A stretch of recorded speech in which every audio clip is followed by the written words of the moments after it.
ሰላም ጤና ይስጥልኝ ክብራትና ክብራን የሄልዝ ኤዱኬሽን ቻናል ቤተሰቦች እንደምን አላችሁ? እኔ አለው እግዚአብሔር ይመስገን ደህና ነኝ። ዛሬም በጠቃሚና በአዲስ ፕሮግራም በድጋሜ ተገናኝተናል። በዛሬው የጤና ፕሮግራማችን ላይ የምንመለከተው ከ50 ዓመታችን በኋላ በየቀኑ ሁለት ዋልነትን ብንመገብ በሰውነታችን ላይ ምን ሊፈጠር እንደሚችል በዚህ ቪዲዮ ላይ በግልጽ እነግራችኋለሁኝ ማለት ነው። ይህ የጤና ትምህርት ታዲያ ለበርካታ ሰዎች እንዲደርስ ሁላችሁም በቅንነት ላይክ እና ሼር ማድረጋችሁን እንዳትዘነጉ። ጥያቄያችሁን ደግሞ በኮመንት ላይ አስፍሩልኝ። በቀጥታ ወደ ጤና ትምህርታችን የማልፍ ይሆናል። እድሜያችሁ ከ50 ዓመት በላይ ሆኖ በተደጋጋሚ መርሳት፣ የመገጣጠሚያ ጥንካሬ ወይም የሌሊት እንቅልፍ ማጣት እየተፈታተናችሁ ነው? ሰውነታችሁ ከእድሜያችሁ በላይ እንደሸመገለ ከተሰማችሁ መፍትሄው በእጃችሁ መዳፍ ላይ አለ። እነዚህ ትናንሽ የአንጎል ቅርጽ ያላቸው ለውዞች ልባችንን፣ አንጎላችንን፣ መገጣጠሚያዎቻችንን፣ እንቅልፋችንን፣ የምግብ መፈጨትን እናም ጤናማ እርጅናን ሊደግፉ በሚችሉ ንጥረ ነገሮች እጅግ የተሞሉ ናቸው። በዛሬው ቪዲዮአችን ላይ ከ50 ዓመታችን በኋላ በየቀኑ ሁለት ዋልነትን ብቻ መመገብ ስንጀምር ምን ሊፈጠር እንደሚችል፣ እነዚህ ትናንሽ የአንጎል ቅርጽ ያላቸው ዋልነቶች ወይም ለውዞች በሰውነታችን ውስጥ ምን አስደናቂ ማስተካከያን እንደሚያደርጉ፣ እነሱንም ለመመገብ የተሻለውን ጊዜ እና በአመጋገባችን ውስጥ ለማካተት በጣም ጤናማውን መንገድ እነግራችኋለሁ ማለት ነው።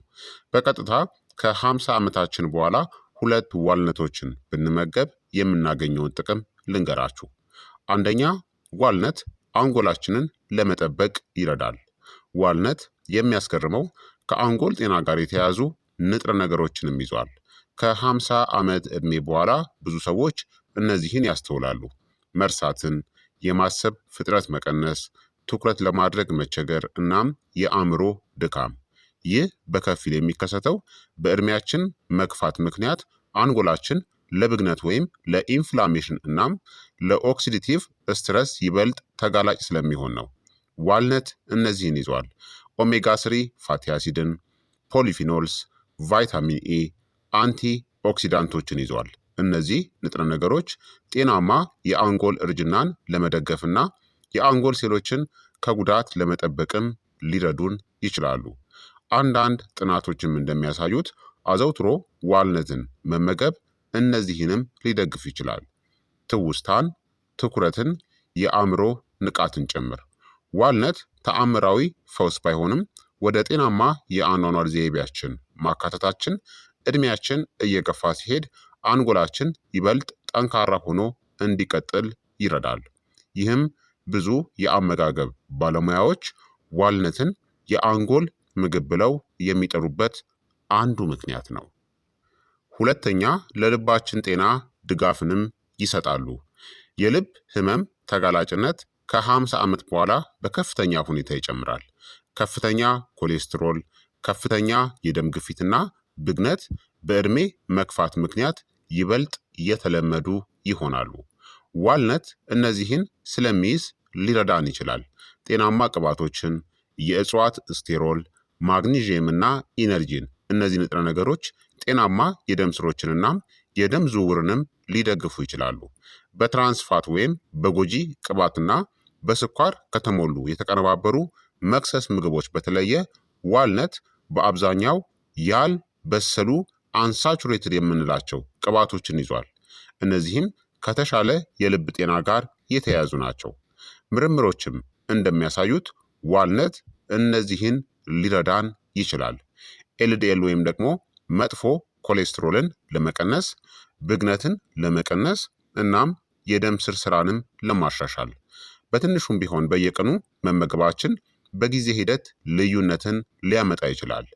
ጤናማ እርጅና የሚጀምረው በጤናማ የደም ዝውውራችን ነው። ሶስተኛ፣ ዋልነት ብግነትን ሊቀንስ ይችላል። ከ50 ዓመት በላይ የሆኑ ብዙ አዋቂዎች ስር በሰደደ ብግነት ወይም ኢንፍላሜሽን በዝምታ ይጠቃሉ። ምልክቶቹም የመገጣጠሚያዊ ጥንካሬ፣ ድካም፣ የሰውነት ህመም፣ ብግነት ወይም ኢንፍላሜሽን እና ዝቅተኛ ጉልበት። ስር የሰደደ ብግነት ከብዙ ዕድሜ ጋር ከተያያዙ በሽታዎች ጋር የተያያዘ ነው። ዋልነት ኃይለኛ የጸረ ብግነት ውህዶችን በተለይም ኦሜጋ ስሪ ቅባቶችንና አንቲኦክሲዳንቶችንም ይዟል። እነዚህ ንጥረ ነገሮች በሰውነታችን ውስጥ ያሉ የብግነት ሂደቶችንም ለማስታገስ ሊረዱን ይችላሉ። ሰውነታችን ከዕድሜያችን በላይ እንደሸመገለ የሚሰማን ከሆነ በየቀኑ ጥቂት ዋልነትን መጨመራችን ማገገምን እናም አጠቃላይ ጤንነታችንም ለመደገፍ ይረዳል። አራተኛ የመጥገብ ስሜት እንዲሰማን እናም የምግብ ፍላጎትንም ለመቆጣጠር ሊረዱ ይችላሉ። ከ50 ዓመት በኋላ የምግብ መፈጨትና ሜታቦሊዝማችን በተፈጥሮ ይቀንሳል። ብዙ ሰዎችም እነዚህን ያስተውላሉ። የሆድ ስብ መጨመር፣ የምግብ ፍላጎት መጨመር እና ክብደትን ለመቀነስን መቸገር። ዋልነት እነዚህን ይዟል። ጤናማ ቅባቶችን፣ ፋይበርን እና የእጽዋት ፕሮቲንን። ይህ ውህደት የመጥገብ ስሜታችን ለረጅም ጊዜ እንዲቆይ ይረዳል። እንደ ቺፕስ፣ ኩኪስ ወይም ጣፋጭ መክሰስ ምግቦችን ከመውሰድ ይልቅ 2 ዋልነትን መውሰድ አላስፈላጊ የምግብ ፍላጎቶቻችንን ለመቀነስ ይረዳሉ። እናም ቀስ ብለውም ስለሚፈጩ የጉልበት መጠናችንን እንዲረጋጋም ይረዱታል። ዋልነት ጤናማ ናቸው፣ ነገር ግን ከፍተኛ ካሎሪ ያላቸውም ናቸው። በየቀኑ 2 ዋልነትን ብቻ መመገብ ካሎሪዎችን ሳናበዛ ወጥ የሆነ ጤናን ለመጠበቅ ብልጥ የሆነ መጠን ነው። 5ኛ ዋልነት ለተሻለ እንቅልፍም ድጋፍን ይሰጣሉ። ብዙ ሰዎች የሚያውቁት ነገር እዚህ አለ። ዋልነት በተፈጥሮ ሜላቶኒንን ይዟል። ይህ በእንቅልፍ ቁጥጥር ውስጥ የሚሳተፍ ውህድ ነው። ከ50 ዓመት ዕድሜ በኋላ የእንቅልፍ ችግሮች በጣም የተለመዱ ይሆናሉ። እንቅልፍ ለመተኛት መቸገር፣ በሌሊት መንቃትና ቀላልና ጥራት የሌለው እንቅልፍን መተኛት። ዋልነት ማግኒዥየምን ይዟል። ይህም ጡንቻዎቻችንን እናም ነርቮቻችንን ለማዝናናት ይረዳል። በምሽት ጥቂት መጠን መመገባችን መዝናናትን እናም ጤናማ የእንቅልፍ ዘይቤያችንንም ለመደገፍ ሊረዳ ይችላል። የተሻለ እንቅልፍ እነዚህንም ይደግፋል። የአንጎል ጤናን፣ የሆርሞን ሚዛንን፣ የክብደት ቁጥጥርንና በሽታ የመከላከል አቅምን። አንዳንድ ጊዜ ትናንሽ የምሽት ልማዶቻችን ትልቅ የረጅም ጊዜ ጥቅሞችንም ይፈጥራሉ።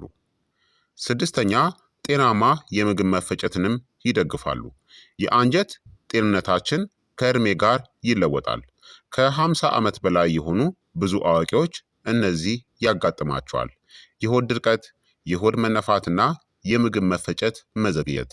ዋልነት ጤናማ የአንጀት ባክቴሪያን ለመደገፍ የሚረዱ ፋይበር እናም ጤናማ ወይም ጠቃሚ የእጽዋት ውህዶችን ይዟል። ጤናማ አንጀት እነዚህን ያሻሽላል።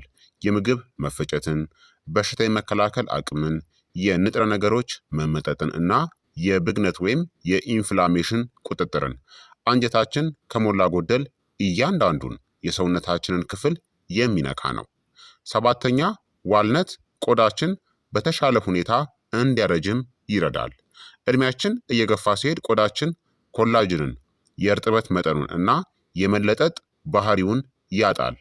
ዋልነት ቆዳን ከኦክሲዲቲቭ ስትረስ ለመጠበቅ የሚረዱ ጤናማ ቅባቶችን እናም አንቲኦክሲዳንቶችንም ይዟል። ምንም አይነት ምግብ እርጅናን ሊያቆም አይችልም፣ ነገር ግን በንጥረ ነገር የበለጸጉ ምግቦች ቆዳችን ከውስጥ ወደ ውጪ ይበልጥ ውብ በሆነ መንገድ እንዲያረጅም ሊረዱት ይችላሉ ማለት ነው። ስለዚህ ከ50 ዓመት ዕድሜ በኋላ ወይም በማንኛውም ዕድሜ ከቻላችሁ በየቀኑ 2 ዋልነትን ለመመገብ ሞክሩ። ከ50 ዓመት ዕድሜያችን በኋላ ታዲያ ዋልነትን ለመመገብ የተሻለው መንገድ አማራጭ 1 ጠዋት ላይ 2 ዋልነትን በሞቀ ውሃ መመገብ፣ አማራጭ 2 ደግሞ የተከተፈ ዋልነትን በኦትሜል፣ በእርጎ፣ በሰላጣ ወይም በስሙዚ ላይ በመጨመር አንድ ላይ መመገብ፣ አማራጭ 3 ደግሞ በተቀነባበሩ ምግቦች ምትክ እንደ ምሽት መክሰስ መመገብ።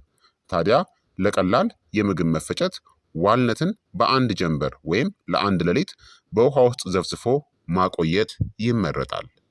ይህ በትንሹ ሊያለሰልሳቸው እናም ሊያሻሽለውም ይችላል ማለት ነው።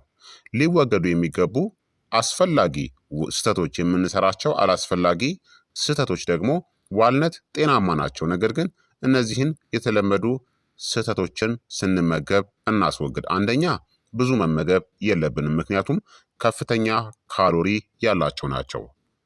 ስለዚህ ብዙ መመገብ ከፍተኛ ካሎሪን እንድንወስድ ያደርገናል። ስለዚህ 2 ከተመገብን በቂ ነው። በጣም ወጣት ከሆነና እንቅስቃሴ የምናደርግ ከሆነ ደግሞ እስከ 3 እስከ 4ም መመገብ እንችላለን። ሁለተኛ ደግሞ በስኳር የተለበጡ ዋልነቶችን መመገብ አስፈላጊ አይደለም። ሶስተኛ እውነተኛ ምግቦችን መተካት የለባቸውም። በዋልነቶች ላይ ብቻ እንዳትተማመኑ።